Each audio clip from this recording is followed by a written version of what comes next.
see more of that. However, do you see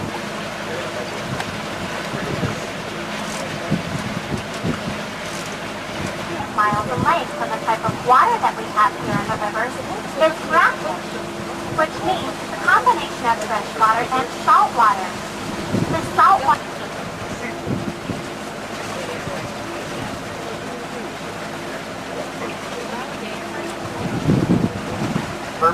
just off the right front of the boat.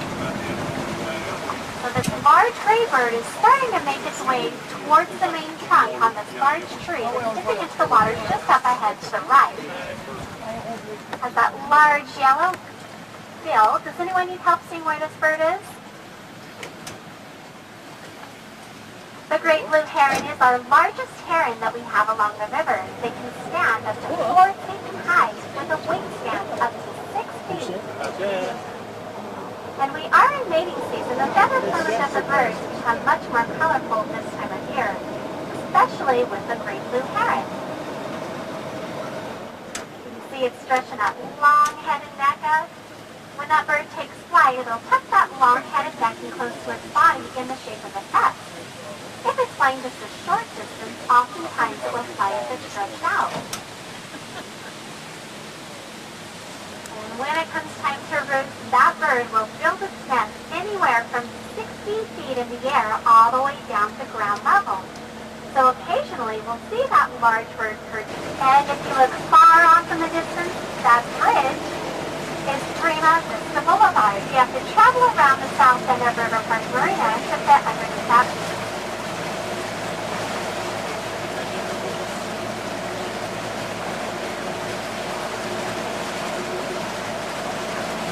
And folks, if you look off to our left, way across the parking lot of River Park, there's a large bird's nest on top of that power pole, and one of the osprey, it's an osprey nest, is up on the rim of the nest.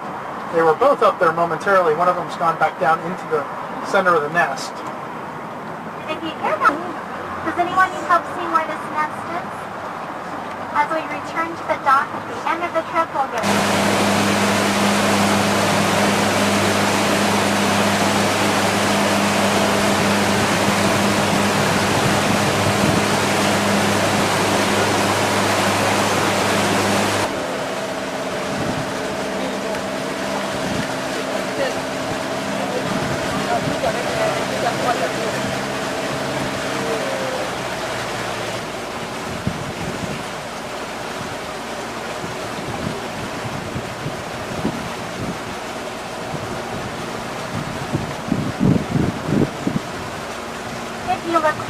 water, you can see it's very dark in coloration.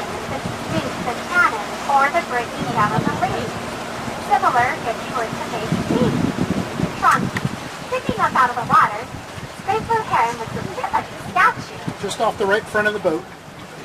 And this one has a long head and neck tucked in close to its body. You can really see that mating feather plumage on the shoulder area that's slate blue.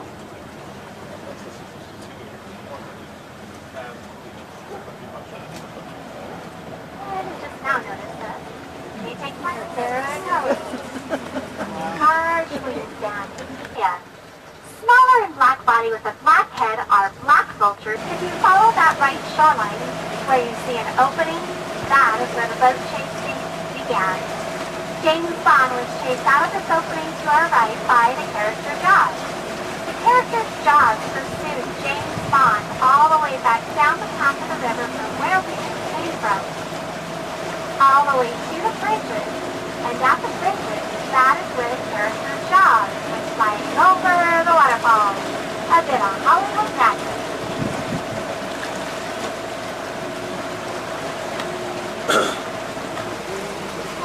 We got a black vulture off to our left with its wings open.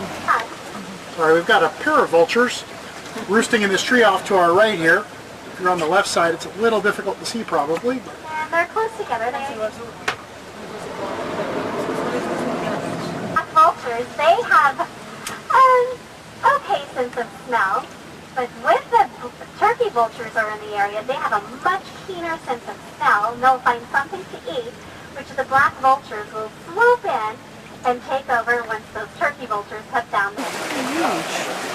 Eddie, can you share some information on why these birds will open up their wings? Yeah, a lot of times they'll do it to regulate their body temperatures, but more often than not what they're doing is trying to warm up their body. And what that does is it'll drive the parasites, it'll move the parasites around on their body, so it's easier for them to locate them and remove them. Down through the neck and the belly region. Does anyone need help seeing where this osprey is perched? So it's on the top of that dead palm tree without any palms around. An osprey is a bird of prey or a raptor like an eagle or a hawk. And the main distinguishing factor between that ball is out of the water, and it's one of the few birds that can maneuver with one of its talons, just like our thumb. So it can turn that fish that it's caught so that it's forward facing, more aerodynamic for flying. Feet in the air. I was just about to mention the curved palm trees along the shore here, like this one the great blue heron is on. What happens with these trees is they will fall over due to shoreline erosion, heavy winds, or a combination of the two. And if their root system doesn't get ripped completely out, sometimes they're able to regrow, regain their strength, and start curving up towards the sunlight as they continue to grow.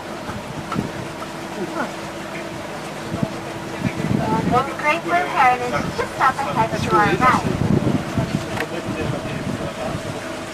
During the nighttime hours and only for one day.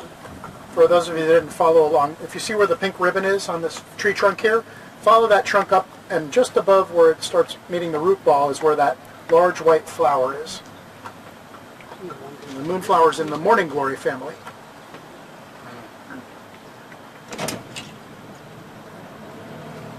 And as we continue along, further up ahead along the left shoreline, you can see the reflection of a white bird in the water. The white bird that you see has that slate blue black bill.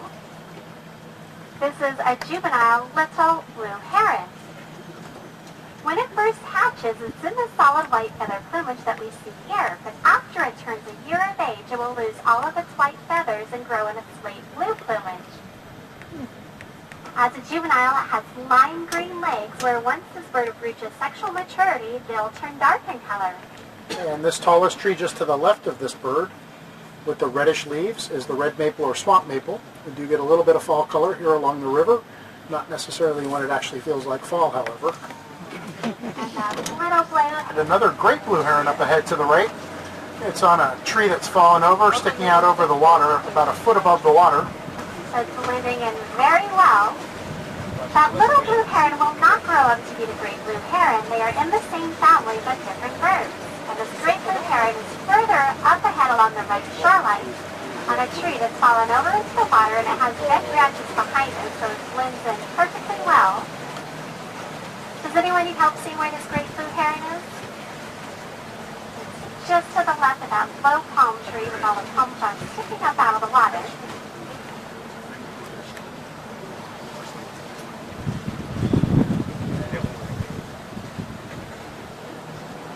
Further up ahead along the left shoreline, you can see a large tree leaning out over the water.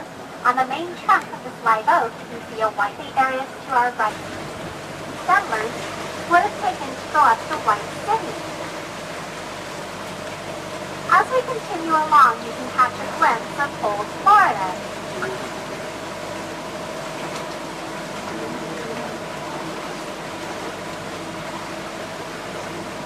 We think this is one of the most pristine portions of the North Fork.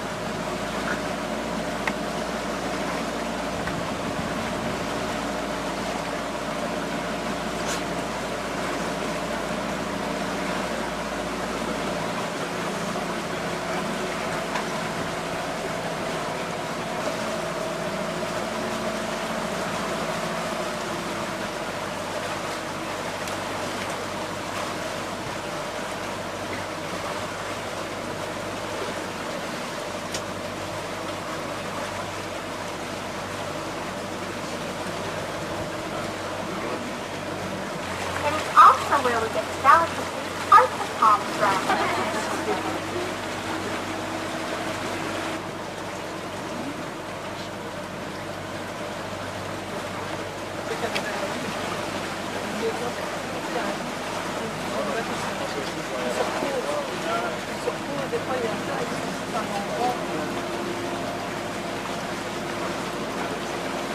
beach, you'll see some ribbons on some of the tree branches. You may have noticed some of these throughout our trip today. These are markers that are left behind by the Florida Department of Environmental Protection Agency.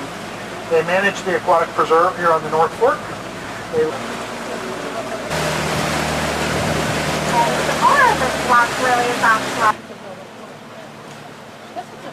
Up ahead of the boat, folks, there's a palm tree that's fallen over off the right shoreline up ahead. At the water just up ahead to the right is a very large yellow-bellied slider turtle. Does anyone need help seeing where this turtle, right where that log starts to go into the water? That turtle's climbed up to face us, and it's in the shade, so it's a little difficult to see. Hopefully it'll be brave enough to hold on as we pass by. So look for something that looks like an old RV helmet on top of this log just coming up to our right. That's the shell of the yellow-bellied slider turtle. It's a blue turtle holding on to it. They can stand up to it. By snout to the back of the eyes, each inch is about a foot in length. He's going to go under. So that alligator went under, and this is the red-bellied woodpecker, and that alligator had very natural tendencies for some time. So with the rope swing back there and the alligator right here. Many more of those vultures. An interesting fact about